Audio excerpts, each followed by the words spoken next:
ततधन शरीर, षटधन मुख, सुधन सुक्ति,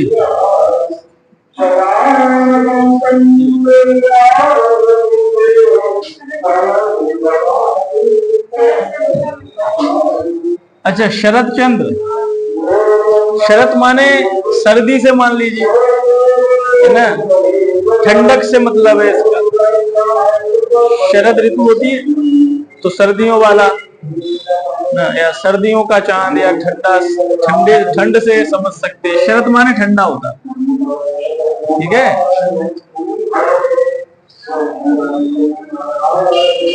ये शिवम नहीं है यहाँ पे बिल्कुल।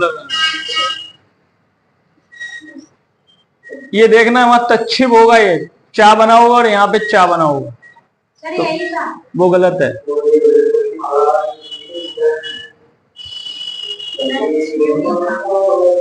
ठीक है, उसमें सुधार कर लेना तुम किताब में।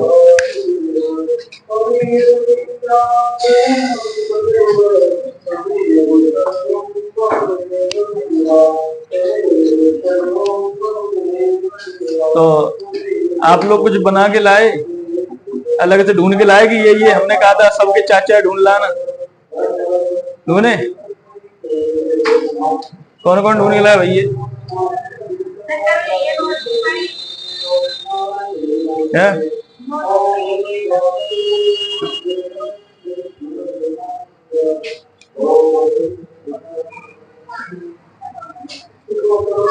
इसका बताना करके।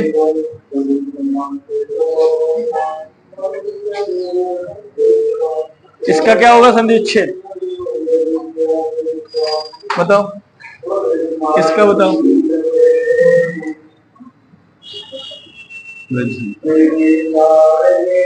बताओ,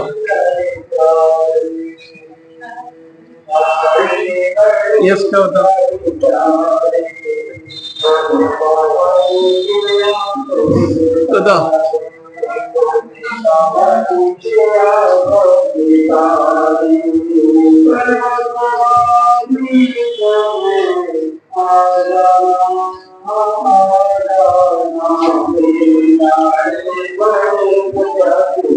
डमरू।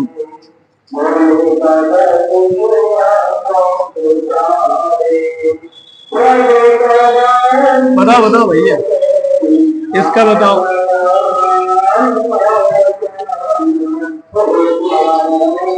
कठिन है?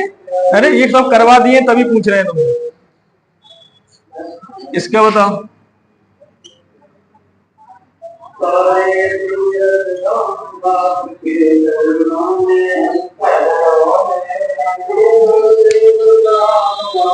आपको करा दिए हैं नियम तभी दे रहा हूं ऐसे।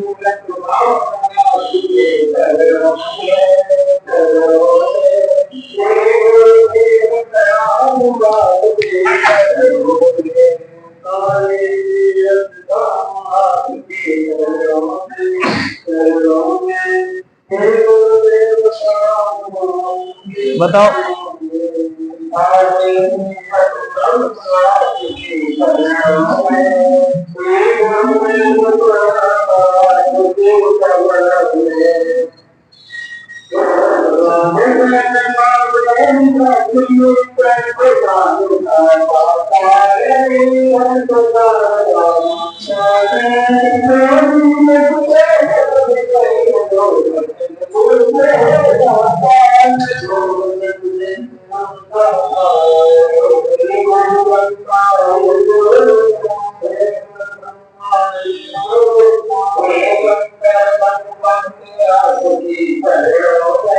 बताओ बेटा, बताओ, बता पाओगे?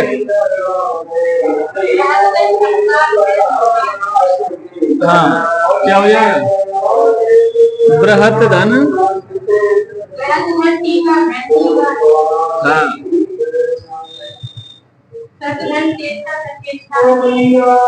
सतधन चेष्टा, हाँ,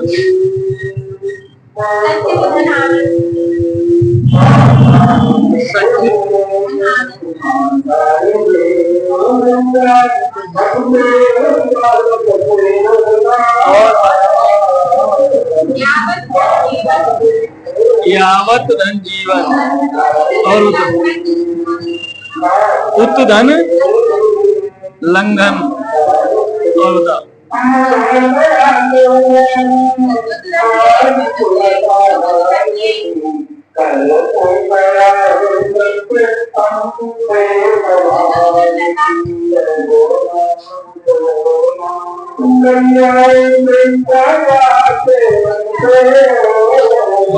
ये रहे भवत धन डमरू। अरे होना तो ताकाई है, सही है इनके सारे, ठीक है। अब देखो बेटा, यहाँ पे हम एक और कर सकते थे, हाँ, सत धन चित धन आनंद, ठीक है। हाँ, बात एक ही सही है, समझ में आया। ये बड़ा सरल है कि नहीं है? ये लिख लो, जल्दी कर लो, घर पे कर लेना। अब क्या है, कठिन है क्या? घर पे नहीं पढ़ोगे तो कठिन लगेगा।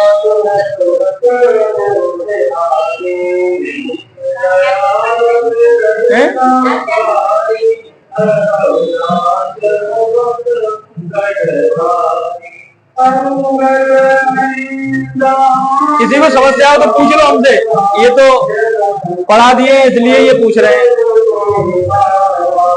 किसी को समस्या हो ये क्यों हुआ, ऐसा कुछ पूछने हो, ये नियम है बेटा। कुछ अभी बताएंगे, ये लोग उतार रहे हैं। देखो, मैं इनको एक नियम बताया कि अगर ता या दा के बाद, समझ लेना, ता या दा के बाद योग कोई चा या छा करे, जा या झा करे, समझ लेना, या टा या ठा करे, या डा या ढा करे, या शा करे, या ला करे। अगर ये वर्ण ता या दा से योग करे, ये योग करें, ये योग करें, ये योग करें, ये योग करें, और ये कुल मिला के ये एक साथ 6 नियम है। कितने? 6। तो अगर ता और दा से बेटा चा या छा नियम करे, योग करेगा, तो ये नियम होता है कि ता की जगह या दा की जगह क्या हो जाएगा? चा हो जाएगा। क्या हो जाएगा? चा। अगर ता या दा योग करे तो चा या छा में, तो ता की जगह क्या हो जाएगा? चा। जा, इसकी जगह जा हो जाएगा, इधर टा हो जाएगा, इधर डा हो जाएगा, इधर आपका क्या हो जाएगा? शा हो जाएगा, और इधर ला हो जाएगा। लेकिन यहां थोड़ी अलग है। जैसे अगर यह ता है तो उसकी जगह क्या हो जाता है? ता है तो चा। अगर शा है तो उसकी जगह हो जाता है छा। क्या हो जाता है? छा। तो ये चीजें हैं। तो वही नियम ये है, जैसे यहाँ देखो बेटा, यहाँ पे लिखा था विद्युल्लता, ये ला आया। अब ला की जगह हमने क्या बताया? ता, दा की जगह ला हो जाता है। तो इन्होंने बता दिया विद्युत धन लता। अब विद्युत धन लेख में तो विद्युत ला का क्या हो जाएगा? ता। माने यहाँ पर जो ये वर्ण है, चा, छा, जा, झा, टा, ठा, डा, ढा, शा या ला, इनको देखते हुए ता और दा की जगह वही वर्ण करने हैं जिनके साथ योग होना है। लेकिन कौन सा करना है? प्रथम वर्ण करना है, द्वितीय वर्ण मत कर देना। अब चा और छा में छा नहीं होगा, चा ही होगा, जा होगा, टा होगा, डा होगा, इधर शा होगा, छा का छा, इधर क्या हो जाएगा? छा होगा, और ये ता की जगह क्या होगा? चा होगा। तो वही है उत धन लंघन। ता की जगह क्या करेंगे? जब ला आएगा ला कर देंगे, डा आएगा तो ता की जगह डा कर देंगे, चा आएगा तो ता की जगह चा कर देंगे, है ना। टा आएगा तो ता की जगह टा कर देंगे। कुछ खास नियम नहीं है, तो मतलब दिमाग लगाना पड़ेगा इसमें। अब देखो यहाँ पे चा है, अब किसके स्थान पर होता है? ता के स्थान पर सत। फिर यहाँ पर भी लगा चित्त, दा और बा क्या मिल गया? चित्त धन आनंद। ठीक है, तो बड़ा सरल है ये। तुम्हें कठिन लग रहे हैं क्या? चलो कोई बात नहीं, अब अगला पढ़ाते हैं। बता जल्दी बोलो, पढ़ाए आगे। इतने भी उलझे है क्या?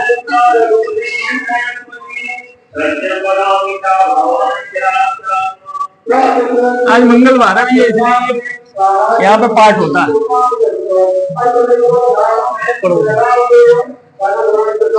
हाँ देखिए, लगभग कुल मिला के 10-15 नियम हो गए थे, इन सबको मिला के 15 लगभग। ठीक है, हाँ। अगला हम नियम नंबर 16 लेते हैं। ठीक है, अगला नियम है जो भी हो। अब नियम क्या कहता है? अगला नियम ये कहता है, मेरी बात समझना, यदि अगर आवाज कम आ रही है फिर भी कोशिश कर रहे हैं समझना। अगर यदि इधर आया आ के अलावा कोई स्वर या के अलावा अन्य कोई स्वर इधर योग करे, और किसके साथ योग करे? आपका दंत्य सा के साथ। ये कौन सा है सा? दंत्य सा के साथ अगर इधर स्वर कौन सा हो? आया आ से अलावा, जैसे ई हो, ऊ हो, ए हो, कोई भी हो, लेकिन क्या नहीं हो? आया आ नहीं हो। कैसे? मेरी बात समझना। एक उदाहरण लेते हैं, जैसे हमने लिया उदाहरण अभिधन, अभिधन सेक, अभिधन सेक, संधि विच्छेद ये होगी इसकी। अब देखो मेरी बात समझना, अब यहाँ पे कौन सा स्वर है? स्वर है ये, कौन सा स्वर है ये? ई स्वर है। अरे है कि नहीं है? ई है। और इधर कौन सा सा है? दंत सा है कि नहीं है? यदि ऐसी स्थिति आती है कि इधर स्वर आया आ को छोड़कर, माने ऋष्व दीर्घ आ नहीं हो, उस स्थिति में अगर योग सा से होगा तो इस सा का मूर्धन्य शा, कौन सा ये? मूर्धन्य शा आदेश होता है। क्या होता है? मूर्धन्य शा आदेश होता है। ऐसी स्थिति में जब आया आ को छोड़कर अन्य कोई स्वर है, अब यह ई है, इधर शाह है, तो अब क्या हो जाएगा? यहाँ मूर्धन्य शाह हो जाएगा कि नहीं हो जाएगा? ठीक है, तो इसलिए ये तो अभी है और ये शेख, तो अभिषेक ऐसे लिखा जाता है। ठीक है, समझ रहे हैं कि नहीं? अब देखो, आपने कहा था भी सुषुप्ति कहा था, ये इसका नियम था। सुषुप्ति माने ऊ है, माने छोटा आर वो नहीं हो, ऊ है कि नहीं है? इनके अलावा कोई स्वर योग करे, सुधन है ना, सुधन सुप्ति। अब देखो ये सा आया, अब इस सा का कौन सा सा होना है? जब इधर छोटा आया बड़ा नहीं होना, आपका ऊ है, तो उस स्थिति में सा का क्या हो जाएगा? मूर्धन्य सा हो जाएगा कि नहीं हो जाएगा? तो ये हो जाएगा सुप्ति। और इधर क्या है? तो ये हो जाएगा सुप्ति। अभी इन्होंने यही वाली तो पूछी थी कि नहीं यहाँ पे? इसके अलावा बेटा और ले, जैसे ये विषम, द्विधन सम, द्विधन सम। अब ये है इधर स्वर, अगर हम अलग निकाले, योग तो स्वर का करेंगे इधर से या वा का करेंगे। हाँ, तो इधर आएगा आपका ई और इधर आपका क्या है? यहाँ सा है, सा का क्या हो जाएगा? तो ये हो जाएगा विषम। समझ पा रहे हैं कि नहीं? तो अगला नियम जो है वो है कि यदि ऋष्व के अलावा कोई अन्य स्वर यदि आपके दंत सा से योग करता है, तो उस स्थिति में दंत सा का मूर्धन्य शा आदेश होता है। मेरी बात समझ में आ रही है? और भी जैसे उदाहरण हो सकते हैं, किताब में फिर भी बहुत कम उदाहरण मिलेंगे आपको। ठीक है बेटा, देखते हैं। देखो और उदाहरण जैसे अनुसंग है बेटा, अनुसंग, अनुसंग, सुषमा, सुषमा। ठीक है, निषिद्ध, निषिद्ध, निषिद्ध, सुषुप्त, सुषुप्त। ठीक है, और देखिए अभिषिक्त, ये अन्य उदाहरण है। ये कर लेना।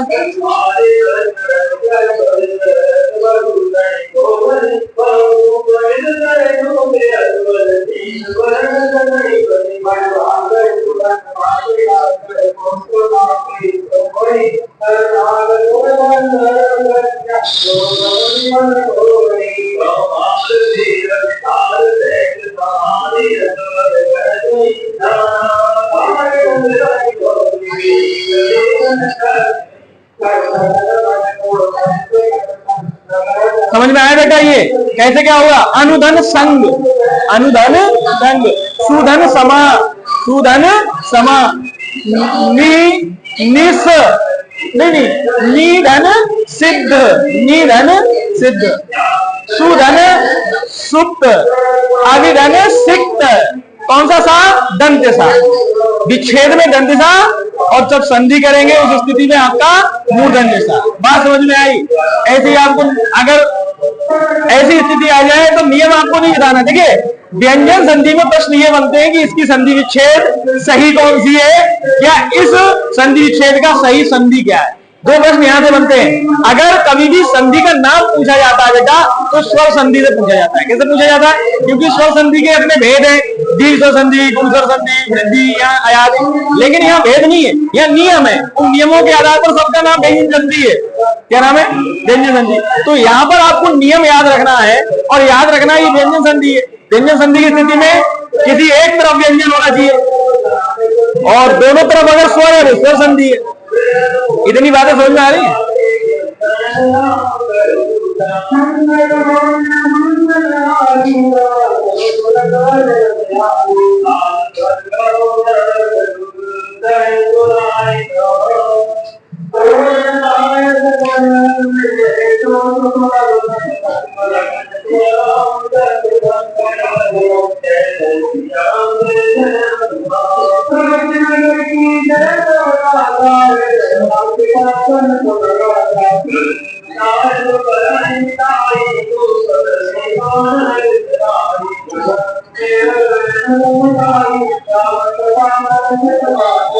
है ना?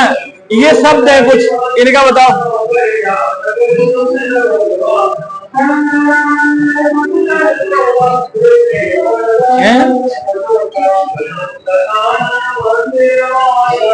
अब एक बात समझिए, ये मैं क्यों लिखा हूं। जैसे यह मूर्धन्य सा है, कहीं नहीं है ही नहीं, तो याद रखिए ये वे शब्द हैं जो इस नियम के अपवाद है। क्या है? जैसे इसका अगर तोड़ोगे तो बीधन स्मरण ही तो होगा, इसका बीधन सर्जन ही होगा। ऐसे भी शब्द मिल जाएंगे। अनुधन सार, भाई नियम तो सारे लग रहे हैं, ऊ होना चाहिए सा के बाद, तो उस दंत सा की जगह क्या आ जाना चाहिए? मूर्धन्य सा, लेकिन नहीं आ रहा है, वो ही सा आ रहा है। उस स्थिति में बेटा क्या हो जाएगा? ये इस नियम की क्या है? अपवाद। तो आप इस बात को भी रखेंगे, 4-5 शब्द और भी मिल जाते हैं। तो ये इसके किसके अपवाद है? इस नियम में।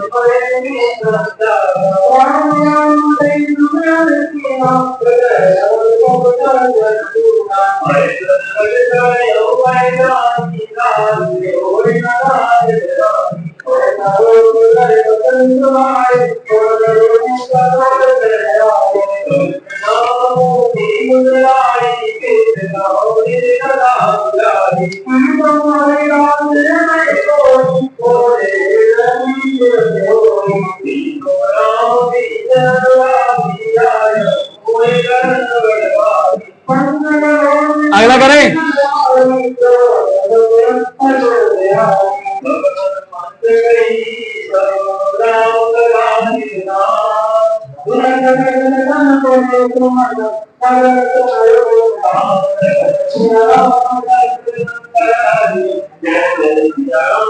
अगला नियम बेटा क्या है? ध्यान से समझे। जैसे इधर आपका कोई, माने प्रथम पद के अंतिम वर्णों में स्वर आपका कौन सा है? ई या ऊ है। ये ई या ऊ है। और योग किससे हो रहा है बेटा? योग अगर इस आपका सा और था से हो, स्था से या दंत सा और दंत था भी आपका दंती तो है। ता वर्ग किस में आता है? दंत में। ता वर्ग किस में आता है? दंत में आता है। देखो ता बोलो तो आपकी जीव जिभ्या दांत को छुड़ाएगी, बोलो ता ता ता, लगा है तो नहीं? ता ता, दांत नहीं है या जीव नहीं है, उस स्थिति में तो आप बता सकते हो कुछ है नहीं रहा। अगर दोनों है तो पता चल जाए ता ता, है कि नहीं? तो आप समझिए, अगर स्वर ई या ऊ आपका सा और था से योग करता है, उस स्थिति में क्या होता है? देखिए इसका कोई मतलब नहीं है, अभी भी मैं नियम बताया था, आया आ के अलावा अगर कोई स्वर योग करता है, उस स्थिति में आपका जो आपका दंत सा है उसका मूर्धन्य सा हो रहा था। अब इसका क्या है, इस सा का तो आपका मूर्धन्य सा होगा, इस सा का क्या होगा? मूर्धन्य सा। और जो तावर्ग है, तावर्ग में कौन जाएंगे? ता था दा दा ना, तो इसका कहा जाएगा टा वर्ग में। इसमें जाएगा बेटा टा वर्ग में। तो टा वर्ग में कौन सा? टा, ये चला जाएगा टा में, ये ठा में, ये डा में, ये ढा में और ये आपका णा में। तो कुल मिला के ऐसी स्थिति अगर आ जाए तो सीधा सा तो मूर्धन्य सा में जाएगा। जो सा है दंत सा, ये दंत सा ही तो है, जो दंत सा है वो कहां जाएगा? मूर्धन्य सा में। और तावर्ग सीधा सीधा उन्हीं वर्णों के क्रमानुसार, उन्हीं वर्णों के क्रमानुसार किस में जाएगा? टावर्ग में जाएगा। ये हो जाए। अब एक उदाहरण लेते हैं, अच्छा समझ में आएगा। अनुष्ठान है, अनुष्ठान तो अनुधन स्थान है ना। अब देखो बेटा, ये ऊ है, नियम क्या था? ई और ऊ होना चाहिए है। तो अनु, अब यहां पर क्या आ जाएगा? सा की जगह बेटा, सा की जगह क्या हो जाएगा? मूर्धन्य सा। और था की जगह था, क्रम से वही होगा, ऐसा नहीं कोई भी लगा। और ये था, तो मिला के क्या हो जाएगा बेटा?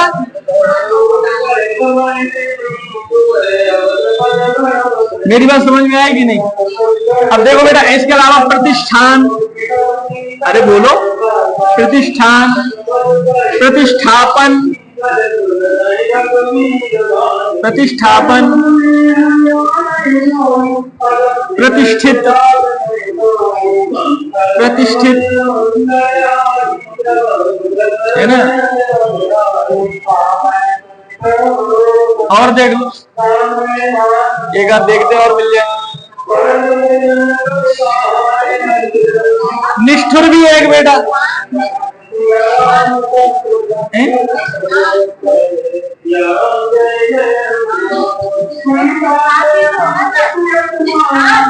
निष्ठान,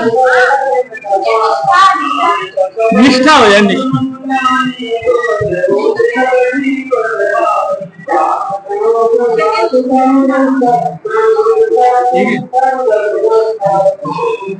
ठीक है, तो ये अन्य उदाहरण में हो जाएंगे। बात समझ में आ रही है कि बस सर पर दौड़ रहे हो? हाँ,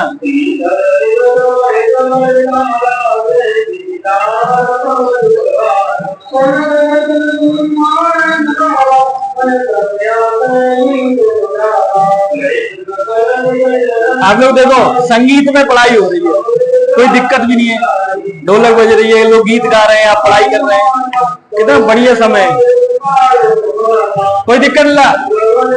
पूछना है किसी को? कोई दिक्कत? आगे चले। आप लोग घर से तो कुछ लेके आते नहीं है, ये देवी है लेके चले आते पूछने, घर से ये तो पढ़ते नहीं हो ना, बात ये। अब आप ये कहें कि नहीं सर पढ़ते हैं, ये आप कहते भले रहो, लेकिन हम जानते हैं, हम भी स्टूडेंट हैं और रहे है ना। तो आप लोग घर में पढ़ते ही नहीं है, तो हमारे हमसे पूछने के लिए आपको पढ़ना पड़ेगा।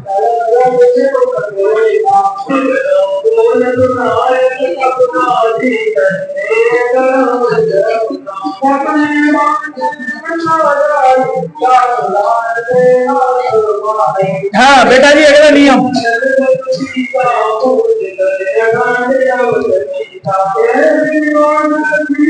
यदि आपका समझना, आपका स्वर है कोई आ, ठीक है, इसके बाद अगर छा क्या आ जाए, है ना, कोई छावर्ण अगर योग कर रहा है, मेरी बात समझना, स्वर के बाद अगर छावर्ण योग कर रहा है तो छा से पूर्व यह चा वर्ण का आगम होता है। अब क्या मतलब आगम माने, आगम माने क्या बताया था, हाँ, कोई भी वर्ण अपने आप आ जाता है जो वहां होता नहीं है। आदेश माने किसी के स्थान पर आना, आगम माने स्वतः कोई नया वर्ण आना। तो आगम माने छा तो है और उस स्थिति में क्या हो जाएगा, हाँ, तो अगर यह कोई भी स्वर जो है योग किसके साथ कर रहा है बेटा, छा के साथ, उस स्थिति में क्या हो जाएगा, यह सही है, हाँ, तो उस स्थिति में चा का आगम हो जाएगा। जैसे मैंने कहा आधन छादन, आधन छादन। अब इस स्थिति में देखो बेटा, यह छा है, अब यह चा का क्या होगा, आगम।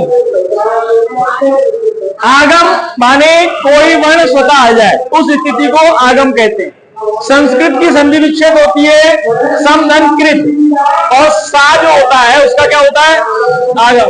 ये आपको बता दिए, है ना, हमने आपको कहा परिष्कार, परि के साथ या सम उपसर्ग के साथ जब क्री धातु लगे उस स्थिति में क्या होता है बेटा, क्री धातु जब लगती है उस स्थिति में जब आपका परि के साथ लग रहा है तो मूर्धन्य शा का होता है आगम, और सम के साथ लग रहा है तो दंत सा का आगम होता है। ये नियम में सारे पढ़ा दिया।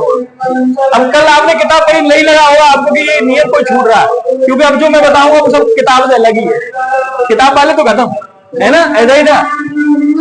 अब देखो ये क्या है, आ धन छादन मिला के बेटा क्या कर देंगे, आच्छादन। अरे बोलो, अब देखो बेटा विच्छेद, विच्छेद क्या करेंगे, विच्छेद की संधि क्या होगी बोलो, विधन छेद, विधन छेद। छेद माने क्या होता है, अलग करना होता है बेटा छेद माने।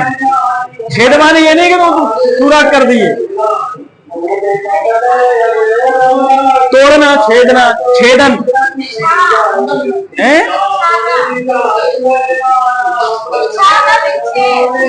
इच्छा, इच्छा का विच्छेद नहीं है, हाँ, इच्छा कुछ जैसे जोड़ देंगे तो हो जाएगा। जैसे हमने कहा स्वधन इच्छा, तो ई और आ मिलकर स्वेच्छा हो जाएगा, स्वेच्छा या स्वेच्छ। उपसर्ग के साथ इच्छा जोड़िए, इच्छा स्वयं में एक इच्छ धातु है, ठीक है, धातु है, ये कोई शब्द नहीं है अकेला। तो विधन छेद बेटा, चा का क्या होगा, चा का क्या होगा, आगम। तो क्या कर देंगे बेटा जी, विच्छेद हो जाएगा कि नहीं, परिच्छेद, अरे बोलो, परिच्छेद, परिधन छेद। समझ में आ रहा है कि नहीं। तो ये नियम है कि अगर कोई स्वर अगर छा वर्ण के साथ योग करेगा तो छा के साथ साथ चा का क्या हो जाएगा, आगम हो जाएगा। अब जैसे वृक्षाया, ठीक है, वृक्षाया, तरुच्छाया, है ना,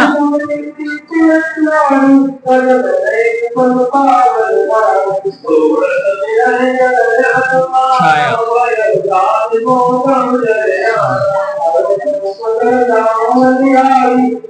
ठीक है, वृक्षाया, तरुच्छाया, ठीक है। और देखो परिच्छेद, विच्छेद, यही सब है, ये शब्द है।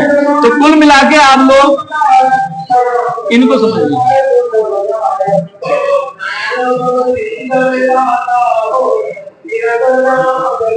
कर लेंगे। तरु में छोटू की मात्रा लगती है, ये घुंडी वाली में बड़े की हो जाती है। कोई दिक्कत है तो पूछ लो भाई, ये इसका नियम नहीं है, फिर इसमें चले जाओ।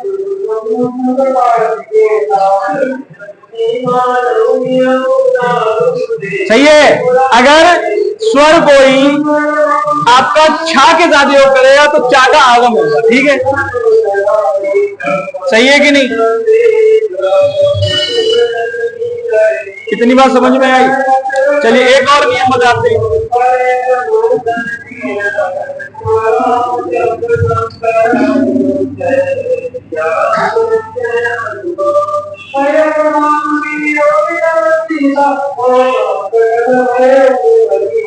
अगर बेटा जी, अगर ना वर्ण के साथ, अगर ना वर्ण नहीं, अगर कहीं पे भी ना वर्ण किसके साथ, री, रा और शा के साथ योग करें, ठीक है, तो ऐसी स्थिति में ना माने नकार, इसको नकार कह सकते हैं। नकार का नकार आदेश होता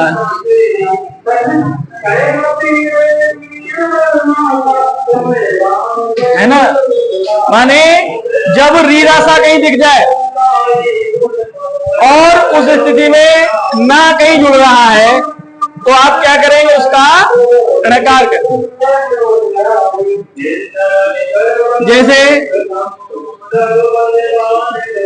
कृष्ण, विष्णु, रामायण है ना, रामायण।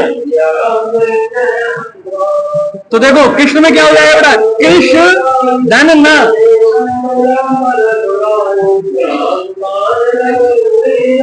विष धन नु, राम धन अयन। अयन माने समय होता है, आयन बोल रहे हैं, उस दिन बताया था दिल्ली, है ना। ऐसे कई शब्द मिल जाए, माने कहीं पे भी यहाँ क्या आ रहा है, शा आ रहा है, यहाँ पे भी क्या आ रहा है, सा आ रहा है, और यहाँ पे भी क्या आ रहा है, रा आ रहा है। कहीं पे भी अगर रा है और उनमें कहीं अणकार दिया है तो संधि विच्छेद करेंगे तो ना हो जाएगा। क्या करेंगे, ना हो जाएगा। ठीक है, बात समझ रहे हैं कि नहीं? ये उदाहरण हो सकते हैं, सही है कि नहीं?